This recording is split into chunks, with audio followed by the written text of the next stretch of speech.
Olá, eu sou Luiz Fernando, voluntário da Casa Espírita Kardecista Fraternidade Luiz Sérgio, que fica em Vinhedo, e esse é mais um episódio do projeto Gotas Fraternas. Nesse episódio, nós vamos tratar da lição de número 85 do livro Pão Nosso, que é de autoria de Emmanuel, psicografado por Chico Xavier. A lição 85 tem como título E o Adúltero? Então, como de costume, nós vamos iniciar fazendo a leitura da passagem evangélica utilizada por Emmanuel e, posteriormente, vamos ler os trechos da lição de Emmanuel fazendo comentários. O trecho, a passagem do evangelho utilizada por Emmanuel é a citação de João, no capítulo 8, versículo 4, que também é utilizado por Kardec no Evangelho segundo o Espiritismo, no capítulo 10, que é aquele bem-aventurados os misericordiosos. E na citação de João é dito: E pondo-a no meio, disseram-lhe: Mestre, esta mulher foi apanhada no próprio ato adulterando. Ou seja, é a passagem da mulher adúltera, que é levada por escribas, fariseus, por populares, até a presença de Jesus.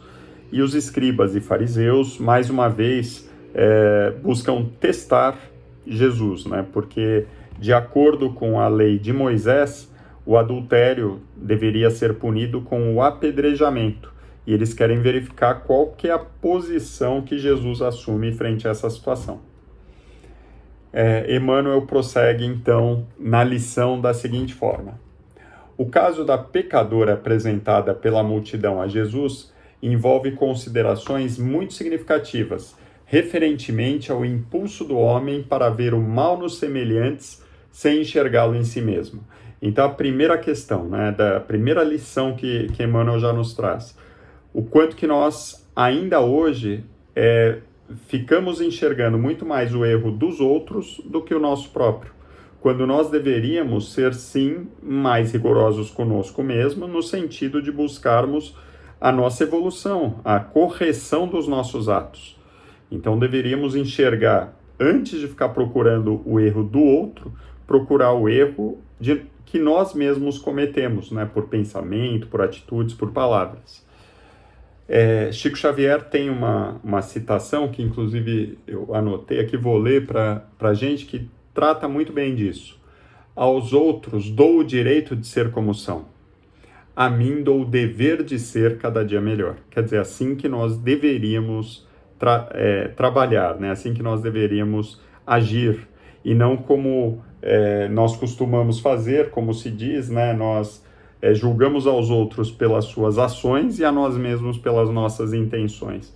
Nós buscamos justificar os nossos erros e em contrapartida, com relação aos outros, nós julgamos aquilo que nós vemos, os fatos, Dando sequência, entre as reflexões que a narrativa sugere, identificamos a do errôneo conceito de adultério unilateral. Quer dizer, aqui ele já puxa justamente aquilo que é o título da lição. E o adúltero? Por que só a mulher foi levada à presença de Jesus?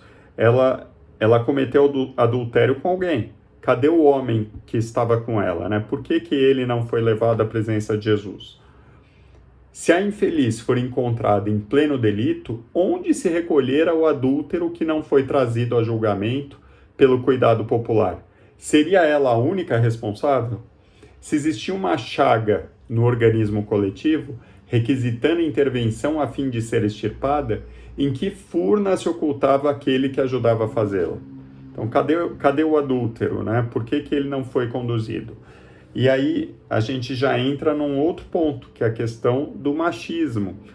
Então, ainda hoje, o machismo muito presente na sociedade atual, e que naquela época talvez fosse ainda mais explícito.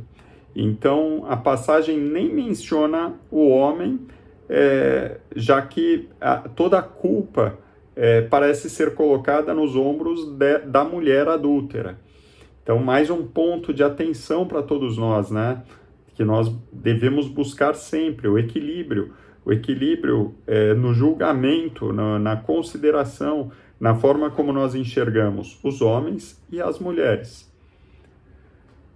A atitude do mestre, naquela hora, caracterizou-se por infinita sabedoria e inexcedível amor. Jesus não podia centralizar o peso da culpa na mulher desventurada, e, deixando perceber o erro geral, indagou dos que se achavam sem pecado. Então, a gente deve recapitular aqui qual que é a postura de Jesus naquele momento, né?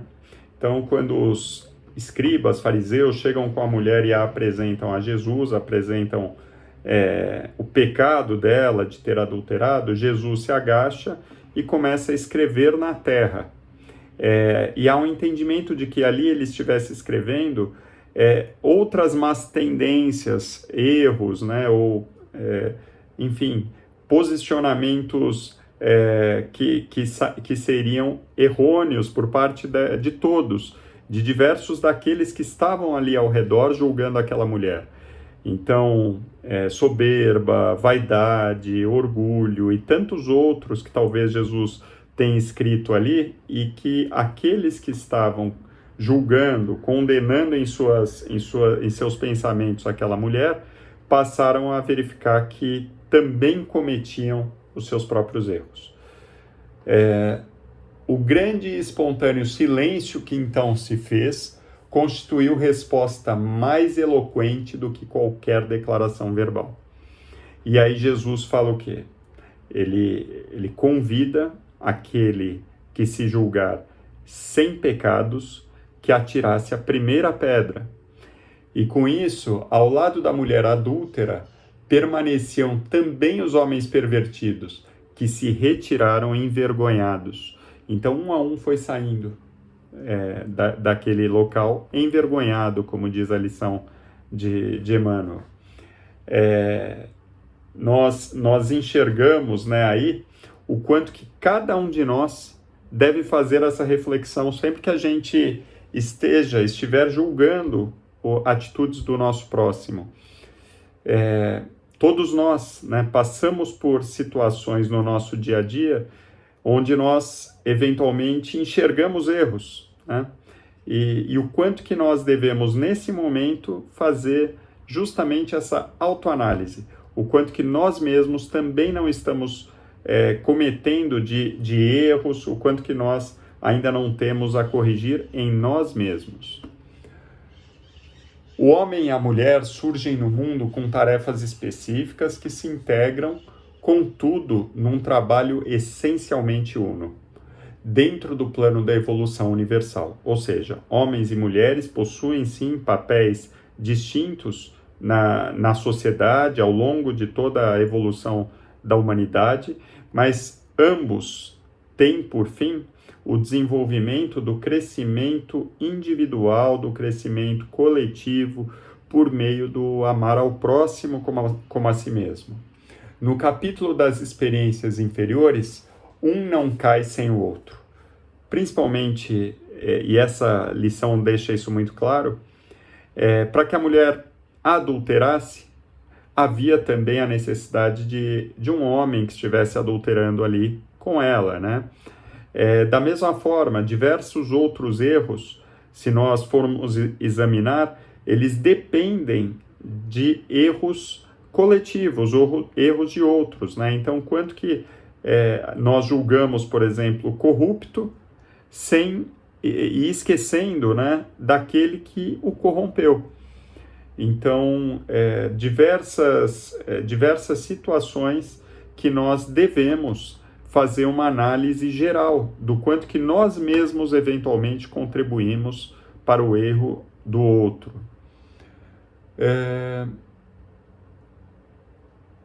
Se as mulheres, desviadas da elevada missão que lhes cabe, prosseguem sob triste destaque no caminho social, é que os adúlteros continuam ausentes na hora do juízo, tanto quanto no momento da célebre sugestão de Jesus: atire a primeira pedra aquele que não tiver pecados.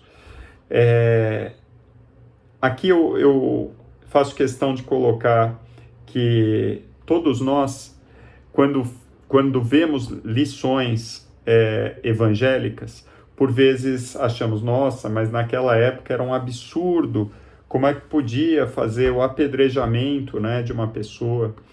E hoje em dia, talvez isso nos pareça estranho, mas o quanto que nós ainda não cometemos de erros bastante semelhantes, se não às vezes até piores, né? Então, talvez hoje não exista o apedrejamento público, graças a Deus, pelo menos de uma maneira legal, de uma maneira aceita, né, de maneira geral pela sociedade, mas o quanto que existe hoje, inclusive se fala muito no cancelamento nas redes sociais, né, o quanto que o cancelamento talvez não seja uma forma de linchamento virtual, né? Então, estou colocando aqui como um exemplo do quanto que essa lição está atual, está presente, e que nós devemos sim estar bastante atentos a ela, né? Até porque todos nós estamos sujeitos a passar pela situação da mulher adúltera, né? Ou, em outras palavras, todos nós estamos sujeitos a errar, todos nós erramos no nosso dia a dia, todos nós estamos sujeitos a sermos como os escribas e os fariseus, ou seja, a estarmos testemunhando algo que nós entendemos como errado e no nosso íntimo de pronto já criamos um julgamento, né, sobre aquele erro, sobre aquela pessoa. E também, além dessas duas figuras, né, que nós eventualmente, esses dois papéis nós assumimos, quantas vezes nós também não somos convidados a podermos avaliar aquela situação e aí trazer, inclusive, de alguma forma, uma certa influência sobre o julgamento dos outros, sobre como que nós devemos proceder com relação àquele outro que errou, ou que erra. Então, que nós tenhamos bastante consciência, que nós tenhamos bastante bom senso e principalmente muito amor nesses momentos, que nós saibamos conduzir as nossas ações, principalmente agora, né, estamos iniciando mais um ano, que nós busquemos ser as melhores versões de nós mesmos e utilizarmos, né, esses momentos que somos convidados ou ao erro, ou convidados a julgar o erro do outro, ou ainda a incentivar, influenciar os outros naquele julgamento, que nós busquemos ser a nossa melhor versão de justiça e de fraternidade. Que assim seja, fiquem com Deus e um excelente 2023 a todos.